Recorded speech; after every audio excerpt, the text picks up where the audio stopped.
మీరు ప్రతిరోజు తాగే కాఫీ మీకు ఎనర్జీ ఇస్తుందా లేక మీ శరీరంలోకి విషాన్ని పంపిస్తోందా? మీరు ఎంతో ఇష్టంగా తాగే బ్రాండెడ్ కంపెనీ ప్యాకెట్లలో అసలు ఏముందో ఎప్పుడైనా గమనించారా? కేవలం కాసుల కోసం మీ ప్రాణాలను బలి తీసుకునేందుకు కొందరు కిలేడీలు సిద్ధమయ్యారు. సూర్యాపేట జిల్లా కోదాడ కేంద్రంగా సాగుతున్నటువంటి ఒక భయంకరమైనటువంటి క్రైమ్ రాకెట్ ఇప్పుడు వెలుగులోకి వచ్చింది.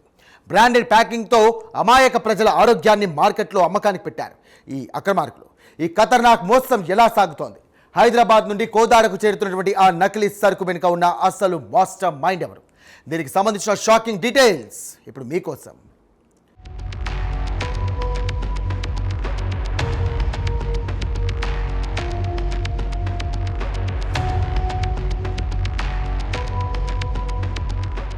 విజువల్స్లో కనిపిస్తున్న ఈ సరుకు చూడండి. అచ్చం పేరున్న మల్టీనేషనల్ కంపెనీ బ్రాండెడ్ ప్యాకెట్ లాగే ఉన్నాయి కదా, కానీ ఇక్కడే అసలు ట్విస్ట్ ఉంది. కోదాడ పట్టణాన్ని అడ్డాగా చేసుకుని కొంతకాలంగా ఈ డూప్లికేట్ బిజినెస్ నెట్వర్క్ 3 పువ్వులు 6 కాయలుగా కొనసాగుతోంది. సిటీలోని మెయిన్ డీలర్ నుంచి కాకుండా భాగ్యనగరం, హైదరాబాద్లోని చీకటి స్థావరాల నుంచి ఈ నకిలీ సరుకు అత్యంత రహస్యంగా కోదాడకు చేరుతోంది. ముఖ్యంగా బ్రూ కాఫీ ప్యాకెట్లు, పాపులర్ బ్రాండ్ల సిగరెట్లను టార్గెట్ చేసుకున్నారు ఈ కిలేడీలు.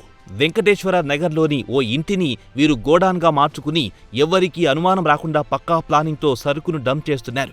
ఇక్కడి నుంచి కోదాడతో పాటు పరిసర గ్రామాల్లోని కిరాణా షాపులు, హోటళ్లకు ఈ విషపు సరుకును సప్లై చేస్తున్నారు. తక్కువ ధరకే బ్రాండెడ్ వస్తువులు ఇస్తామంటూ చిన్న వ్యాపారులకు ఆశ చూపి ఈ క్రైమ్ రాకెట్ను విస్తరించారు. అచ్చం ఒరిజినల్ వస్తువుల్లాగే ఉండే ఈ ప్యాకింగ్ను చూసి సామాన్య వినియోగదారులు సైతం మోసపోతున్నారు. కాఫీ పొడిలో నాణ్యత లేని పదార్థాలను, సిగరెట్లలో విషపూరిత వ్యర్థాలను నింపి మార్కెట్లోకి వదులుతున్న ఈ అక్రమాల గుట్టు చివరకు రద్దయింది.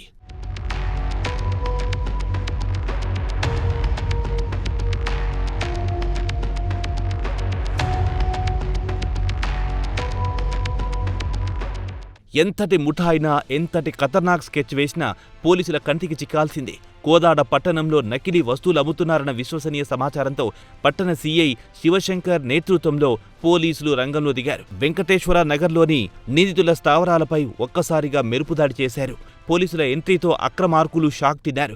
అక్కడ నిల్వ ఉంచిన సుమారు 3 లక్షల రూపాయల విలువైన నకిలీ బ్రూ కాఫీ ప్యాకెట్లు, భారీగా సిగరెట్ బండిల్స్ చూసి పోలీసులు సైతం అవాక్కయ్యారు. ఈ దందాలో కీలక పాత్ర పోషిస్తున్న నారాయణమూర్తి, అనూప్ అగర్వాల్, సతీష్ ఏడిదా అనే 3 నిందితులను పోలీసులు స్పాట్లోనే అదుపులో తీసుకున్నారు. వారి వద్ద నుంచి 4 మొబైల్ ఫోన్లను స్వాధీనం చేసుకున్నారు.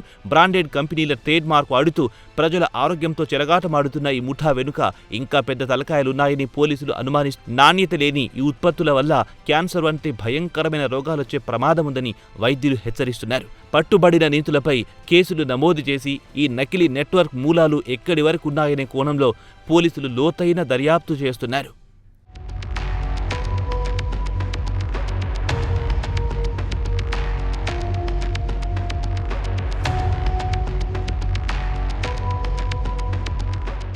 చూసారుగా, డబ్బు కోసం కక్కుర్తిపడి సామాన్యుల ప్రాణాలతో ఎలా చెలగాటమాడుతున్నారో. బ్రాండెడ్ వస్తువులు కదా అని కళ్ళు మూసుకొని కొనేయకండి.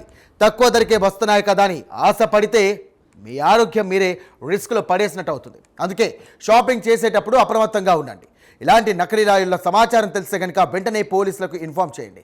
ఇక అక్రమార్కులకు ఒక్కటే హెచ్చరిక: ప్రజల ప్రాణాలతో ఆడుకుంటే చట్టం తన పని తాను చేసుకుపోతుంది. కటకటాల లెక్క పెట్టక తప్పదు.